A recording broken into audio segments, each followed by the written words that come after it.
Welcome, everybody. We have two presenters today for the Corero Network Security. I have Phil Richards and Carl Herberger. Gentlemen. Thank you very much. Thanks, Brian. I'm Carl Herberger, the CEO of Corero, and we have Phil Richards, who is the CFO of Corero. Today we'll be talking about cybersecurity, which is what we do. What we do is a segment of cybersecurity that deals with cyber attacks to the availability of companies.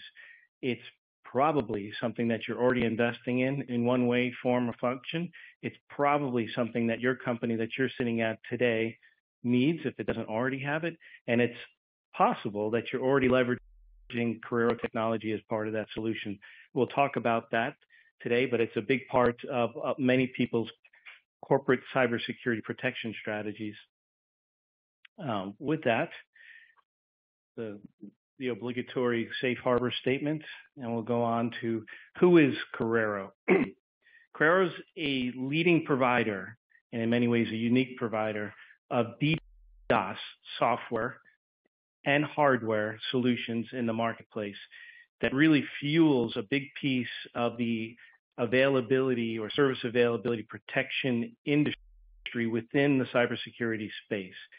We deliver highly intelligent and automated solutions that perform detection and mitigation in many cases sub-seconds because of the nature of the threat and the nature of the protections. And we do this in many ways through very large business partners that we sell through our solutions.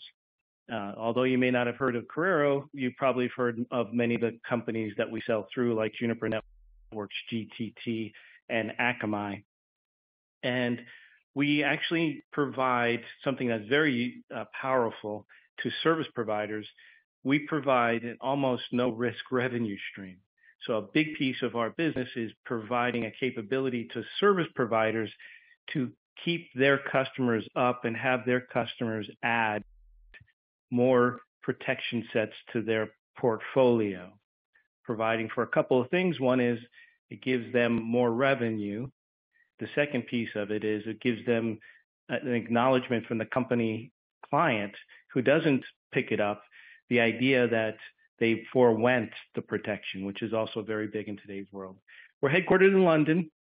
We have offices in the US in Boston. I'm clearly an American. We'll talk more about my background. And our center of innovation is in Scotland. Nearly everything that we do produce product-wise these days is in the Edinburgh offices. And we're listed both on the AIM and the OTCQB. And the OTCQB is a fairly new evolution to us just this year. Thanks, Carl. So what happened in 23? We're not going to deal with it too much. It was a great year, but we've got greater things to come. So this is just a snapshot of where we were in last year, and our year end is the 31st of December. So we cemented our partnership with Akamai, as Carl was talking about, one of the largest provider players in that space in the world, which gives us great, obviously, product credibility, but also a humongous expansion potential because of the amount of AEs they have. They have 10 plus times, the capacity that we have to sell through our products.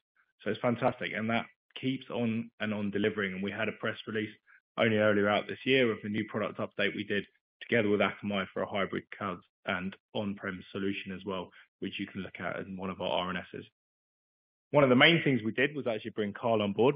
Now, Carl came from one of the key competitors, a company called Radware, where he spent 10 years building up their cybersecurity portfolio in the US, building up from 3 million to 250 million, plus or minus a couple of pennies here and there. So that was a real coup for us. And it's great having someone on board who really understands the market, but not only knows that, but he knows where the contracts are, he knows when the renewals are up, he knows the best selling people in the market.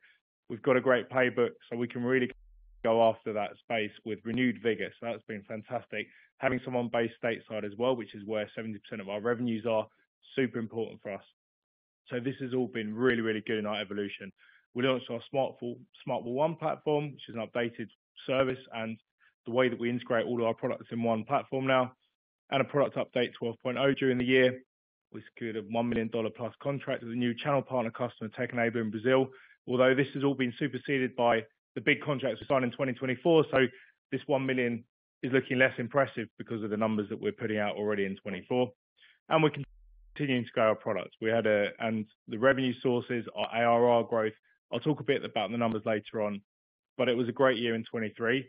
But really what it did was set us up for 24. That was the real message here.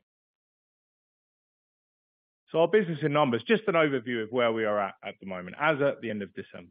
So we did 22.3 million revenue, up 11% year on year. Adjusted EBITDA, and we only adjust out for it.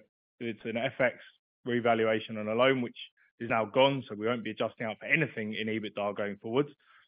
We were up 30% year on year, adjusted EBITDA. ARR was up 17%, 16.9 million. And the great thing about this is it effectively almost covers our entire cost base just by our ARR alone, let alone any additional we're adding on every year. 90% gross margin, very high gross margins. Our product is both software, but we can deliver it on hardware, but the hardware is not where we make the money. It's through the software stuff, and the hardware is just a means through which to deliver our product, hence the very high gross margins on this. We have a really, really high customer retention rate. They love the product, they also love the service, 97%. And when we lose any customers, it's predominantly because they've been bought out by someone who's already got an incumbent, or there's been some other happening there. It's not been anything to do with the product. We've got about 80 people worldwide, predominantly US, UK, also in Europe, LATAM, APAC. So we're spread across the world, but mainly UK and US is where our focus is. And we have a significant global footprint. And we'll talk a little bit more about how we get into these markets globally in the next few slides. But these are the key numbers. And I think another one which isn't on here, I'll talk about a bit about later on, is we're significantly cash generative. Got over 5 million. Well, we've got a lot more than 5 million in the bank now. But as at the end of the year, we had 5.2 million in the bank, no debt, cash generative. So it's been a really good year and we're looking to build on that. So what is this market, this DDoS market, the service availability market? It's this idea of being able to make sure that people can't get attacked and be taken or rendered disrupted, unavailable, or somehow denied their service. And if you think about anything today, you can't do anything without an app, can't go anywhere and even profess who you are without that capability. So this protection is everything in today's world. It's the way people navigate. It's the way that they actually find their lovers. It's everything in everybody's business. It's today a $3.6 billion industry dominated by two players that have large share in a neighborhood of 30 to 40% each. I came from one of those players. They're an older set of technology relative to us, and we're essentially representing a challenger brand, both with technology and capability against them. It's one of the reasons why I came on over to Corero. So we'll talk more about our next generation capabilities and why we're disruptive, but we're not just disruptive on the tech, but we're seriously disruptive on the price. We are generally 50% less than anybody else in the marketplace. And when you have a market that is growing about 20% CAGR, depending on who you read, it's somewhere between 15% and 25% per year. It's by good estimates supposed to grow to $8 billion industry by 2029. So we have significant places to go to be able to actually penetrate and execute on our addressable market. This market is kind of simple. I think of it often, people make it quite complicated because the tech requires to be quite complicated to be able to solve these problems. But it's really not that different than water filtration. If you think about your home and you drinking your own water, you have your own determination of whether or not you trust the water from the utilities company who does filter your water. But you also know that probably if you were to take a look at your water after it comes out of the tap and you look at it under a microscope, you might probably be surprised what you find or what you see, and you may not find that to be a good enough scrub from the water company. And there's many reasons for it. The water goes through from the top, goes through conduit to get to your tap, and there are many reasons you can pick up bad things along the way. It's the same with IT and tech. Your telecom company may or may not filter. your service provider for your applications may or may not filter. Odds are that if they are filtering, it's quite coarse filtering. In other words, there's a lot of leakage coming through. The idea that you can actually perform what you need to do in today's world as we go forward with more and more sensitive applications and capabilities and connectivity requirements requires local scrubbing. One is called a scrubbing center, and that's the if you will, utilities-based scrubbing. And one is called a premise-based scrub. We make those filters, so we make both of them. There are very few companies that actually make that tech that can go into those environments in a ubiquitous way. But we do something else that's different, and that's what's really the special sauce from us. We can actually provide for no disruption in your water flow, if you're in your internet flow, in your network traffic flow, in your application flow, by programming the conduit that you use today, the network devices that are resident and other devices you have, to be able to do our dropping commands at time of need. And that results in a tremendous reduction in cost, and it results in a tremendous increase in responsiveness and a tremendous decrease in the ability for a company to have complex operations. So it's really a fantastic solution in a marketplace that's yearning for less price and better solutions. Why? The threat environment, it's like everything else in security. The threat environment has been growing, and it's a constant cat and mouse game. In the past, just 10 years ago, a DDoS attack could be launched from a kid in a basement that just knew a lot about tech. Today, there's now cartels that build applications like these that you can not know much about anything and be able to leverage these tools, these weapons that have been used to actually be commercialized for people who are up to bad news. So in other words, there's an industry that's building bad weaponry that people can use when they want to take down another company. One is an example is Mirai. It's a botnet. You probably have heard of it. It's reached celebrity status. It's been around in an evolution for about 10 years. It gives you a portfolio, a Chinese menu of things that you can do, and you need to know very, very little, if anything at all, to be able to launch attacks off of the Mirai botnet.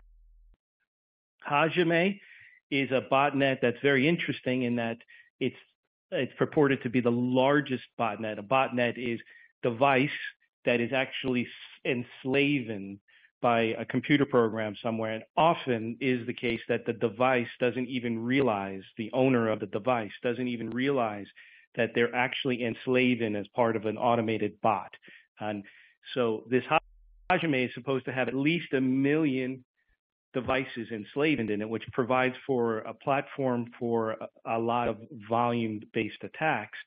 And Hajime hasn't been used yet, so nobody really knows what the botnet is being used to be built for. People suggest the nation-state capability. BrickerBot's very interesting, and that is another bot that's designed to brick, quote unquote, a device, and it's been used many times now. And if you're vulnerable to it, it's very, very heinous in that your device will no longer resuscitate. So whereas many DDoS devices and attacks are sort of perishable, they kind of go away over time for many reasons. BrickerBot, once it actually hits your device, the device actually goes dead, and it's not resuscitatable. What is a DDoS attack, and how do they work? It's really an engineering discussion, and it's about a resource that is exhausted. So it's a fancy words to basically say, when you get onto a highway and there's too many cars there and it's all stopped, that's like a DDoS attack in your real world. If you go onto a subway and there's too many people on the subway train, that's the similar analogy in the real world to a DDoS attack. When you have a website that hangs, it has a resource problem. And DDoS attacks are designed to have a small request that generates a large technical reply. And that disparity between the request and the reply is a large piece of the problem, and it's an engineering problem that we can actually characterize, and we know how to characterize the malicious request and the interest in a malicious reply, and how to mitigate those problems. But like the water, as I suggested, this market has different people that buy it and different concerns. One is in the cloud in a scrubbing center, and then one is at the tap at the local company's facilities, and that's called on-premises. If you do both, which is acknowledged engineering-wise everywhere as the highest quality scrub, that's called hybrid.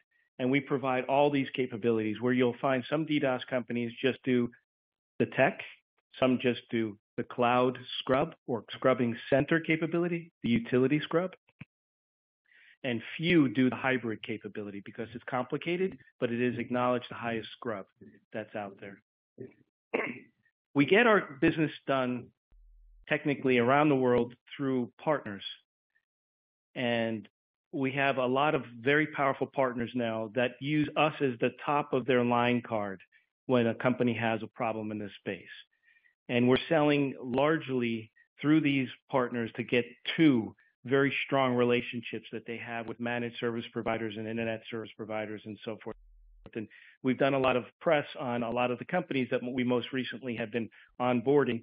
And many of these deal sizes are at least $250,000, but they're now approaching, and many are well into the 7 digits. And this small company seems to know how to do 7-digit deals pretty regularly, pretty routinely, pretty quarterly. So it's a nice piece for me coming into the company to watch how the sales team knows how to actually build upon a very strong value proposition within a company. Hand it on over to Phil. So I've talked about most of these numbers before, but just to put them up on a more graphical basis so you can see the growth story for us over the last 5 years.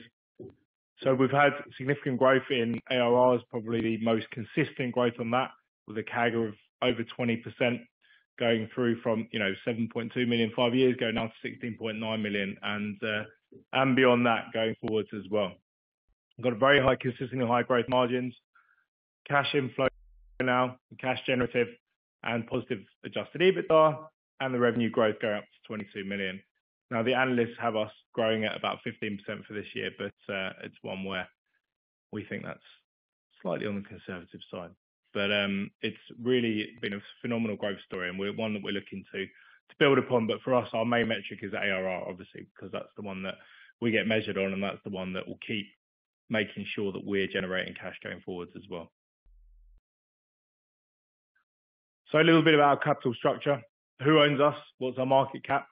So this fluctuates quite a lot. Our share price has almost doubled in the last 4 or 5 months. So the market cap number has changed quite significantly. So we're listed in the UK, so our listing is in pounds and pence. So our market cap at the moment is around about 61 million pounds, actually slightly updated from this, even though that was only a few days ago. So that's just over $70 million. Got about 500 million shares outstanding. We don't have any warrants, we don't have any RSUs, we have some options, we don't have any convertible notes, and we have cash of, as I said, at the end of the year, 5.2 million, but that's significantly up from there at the moment. In terms of shareholder distribution, we have one insider who is our chairman, who owns 36.8% of the company, and on top of that, we have a management team that own a few percent as well. We have other significant shareholders, about 53%, and the retail is about 10% on our shares as well. And we have decent volumes traded through every day. Actually, we have quite a few 100,000 now traded on a daily basis, which is great. And the volume's really picked up in the last few months, which has been fantastic for us. And there, the share price you can see. So it was down at 5.5p, and we're now at 12p. So it's all going in the right direction for us, which is great. But it certainly wasn't always the case a few years ago, if you look at what we did, but now with the steps we've taken, Carl coming on board, the story is absolutely fantastic as far as I'm concerned. So here's just another graphical analysis of what we look at with our ARR and how it's grown over the last 5 years. And the story is one of just consistent growth, continuously delivering on that as well. So where are we actually getting our revenue from? Well, as I said before, about 70% US market is where we get our revenue from, and then the rest of the world is about 30%, and that's quite evenly distributed between LATAM, APAC, UK, Europe, Australasia. And that's obviously something that we're looking to grow across the board. We've just brought in a new member of staff, an AE in APAC, to really tackle that market. We've just brought someone in for the LATAM market as well. We signed a tech enabler deal for LATAM. So we're looking to expand across all of these markets. And Akamai gives us huge amounts of access into markets we could never have got into before. You know, the first 2 deals we signed with Akamai were in geographical locations that we have never done deals in before. So that's been absolutely fantastic as well, the way we've been able to expand our network. There are actually very little lifting of our own. It's all Akamai doing it. We just provide the product at the end of the day. So where do we make our money from? Well, we have a SaaS business and we have a traditional CapEx business. And for us, we design it and tailor it to what the customer wants. Some of the old legacy IT companies still want a CapEx model. Some of the slightly more progressive thinking ones want to look more OpEx. So we can slice and dice as people want. So at the moment, it's about, you know, just over 25% of our revenue coming up to, you know, probably more, coming up to 30% is on our SaaS model. So pure SaaS, we called it DDPAS, DDoS Protection as a Service. So that's just a pure SaaS model, normally over a 3-year term. Then we have our legacy CapEx, which is where we provide upfront software plus hardware if they need it, term license, and then you have support and maintenance bolted onto that. And they roughly, if you look at it, they roughly correlate, you know, a third, plus or minus, right? And that's how our revenue is broken up in 2023. So that's when you look at our ARR, significant component of it is the DDPS stuff, but you've also got the support and maintenance, which is the tail end of our CapEx contracts that we recognize over the term of those contracts as well. All right, so we just recognizing the time, and I'll go through this just a little bit. We changed a bunch of things coming into this year in terms of the way that we're attacking the market. And mostly the big change is we're going very aggressively after the 2 established brands and their renewals. There's about $500 million of renewals that happen every single year in this space between those 2 companies and a few others that provide capability. And before this year, we hadn't actually addressed this as a target execution sales strategy. So it's one of the very significant sales strategies that we're going after. And we've actually already reaped a lot of success for it so far this year. Publicly speaking, we actually provided for a $1.8 million deal with a company called TierPoint, where we replaced their incumbent, one of the big 2 incumbent providers. So that's a big strategy for us. We don't have to win all the renewals, and at $500 million, we can just win just a few of them, and we'll show a lot of growth in our capabilities. These renewals can be quite large. They can be 8 digits. It's not uncommon, right? And so one good takeout for us could actually make our whole year, actually, because we're at that stage. We're expanding more of the sales partnerships and the global alliances. We know how to sell through, and a lot of people have taken strong notice on that. Juniper is a very strong, Juniper Networks, very big, one of the biggest network providers in the world. They only sell our solution in their solution for DDoS when somebody needs networking DDoS in a solution. So companies like that, you'll find more announcements and more capability. And that just expands our total addressable market, because they're in businesses and have relationships that we would never have at the size company that we are. And it more or less removes SG&A, because they just handle the wholesale, which is great for us. We're order takers. We are building more product to sell to our happy customers, which we in heretofore was just a single product company. So even though we had 97% extremely happy customers, it's very easy to go Google and see that. We didn't have any way to take a real advantage of that because we didn't have any portfolio to upsell. And we're now innovating big time to be able to provide for more capability. We've made some product announcements this year. And then we're doing geographic reach. The truth is that one of the major providers in the space is an Israeli company, and they're geographically speaking in this. And I used to run this business for 10 years, so I know it.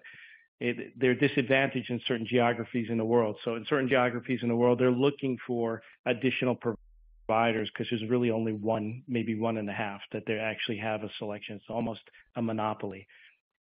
So we're going successfully into the Middle East and into Indochina and to areas where there's some disadvantage by some of our competitors. And that's been basically the largest part of the strategy. Bill? So how are we looking for this year already? Well, we released our hot off the press a few days ago, a commercial update where we announced we'd already made more than $8 million worth of bookings for the year so far.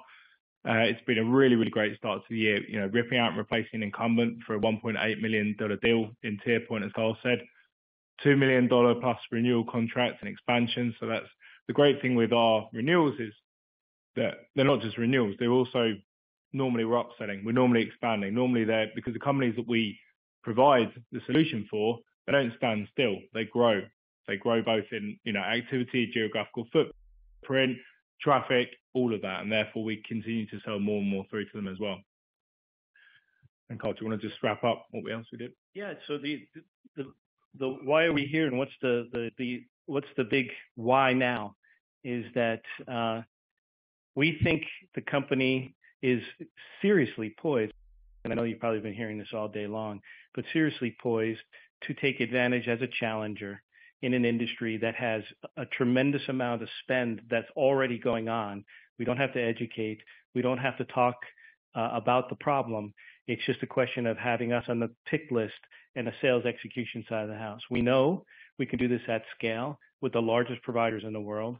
We know that we can make a lot of money and we can be seriously underpriced relative to the overpriced incumbents that are out there. So for us, we believe that the highway is just about grabbing these renewals there and continuing to get new customers, of course, down the road. You know, we think if we are even able to just carve out a piece of this strategy this year, that our growth rate will be taking share from the industry handsomely. Moreover, the two providers are out in the industry. They're not loved by their customers. They're looking for different strategies that are out there. So I'll leave it open for questions. I know we have 5 more minutes. Yes, sir. So you mentioned that the United market growing 20%.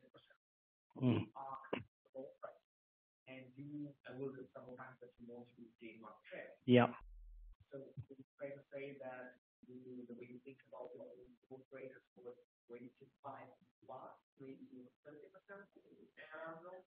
The analysts call us at 15%, but I would say that if it's growing 20%, that you should expect us to be taking share, and I think that's a good number.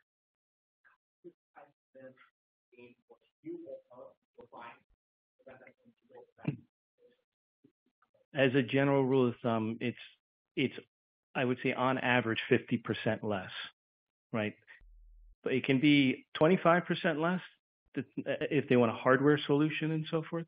But if it's pure software, especially if they're taking advantage of their networking devices, it can be at least 50% less.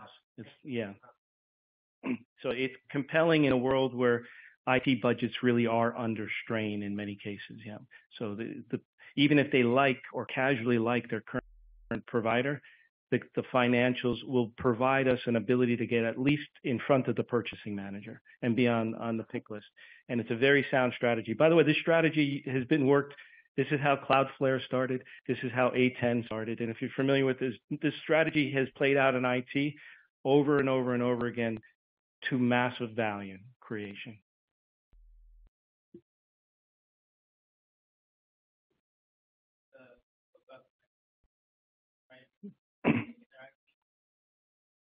Yeah, it's a great question. So a big piece of what makes us unique is that we will manage the premise-based device entirely, the software and hardware.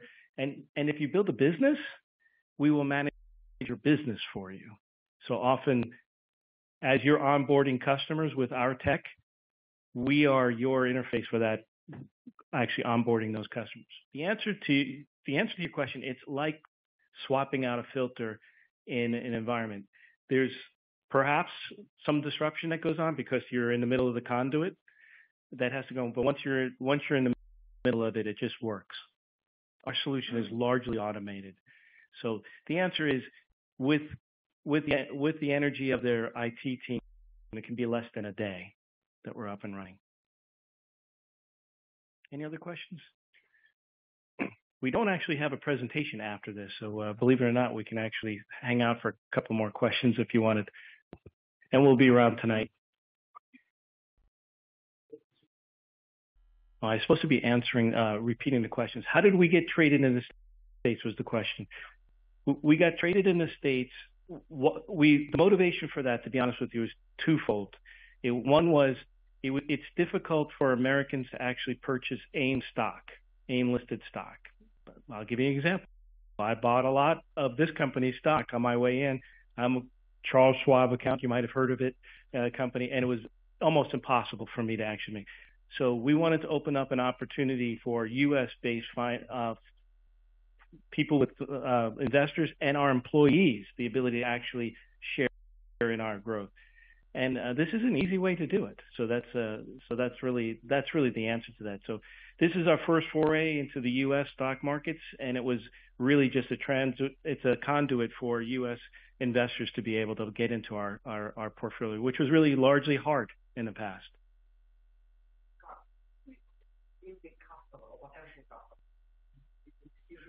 Yeah. Yeah. So the question is, who's the key decision maker on this? It can have a few names, and it depends on the size of the company and the sophistication and number. Sometimes we deal with the CEO. If they're looking for just protection sets, so infrastructure protection, it's often somebody who has a network architect, network engineer, security engineer, and it can be the chief security officer, and it can be the VP of operations. So those are classic titles. But more often than not, we're dealing with product managers and solution managers and service managers that are trying to sell the service out into the marketplace. So it's very common that we're dealing with the go-to-market teams, and they want to take our technology to go make money, essentially, and build it into their portfolios. Any other questions? We have some leave behinds, by the way, in case you want them. Yep. Bill? Yeah. Can you repeat the question? Yeah, so this is a question about the average contract size and the support and maintenance part of that. Is that how I understood that? Yeah. Okay, perfect. You're right. Yeah. So average contract is about 2 to 3 years. Our average size is normally, it's actually creeping up every year, but it starts at about $250,000. And north of that is our average contract size. As I say, it's actually expanding significantly and growing. In terms of the support and maintenance part of that, it very much depends on what part of the product they're doing. But if they're going for a CapEx deal, your rule of thumb is normally about 70-30, something like that, upfront versus support and maintenance, depending on the precise nature of the support and maintenance going on from there. That's a decent rule of thumb. Does that answer your question?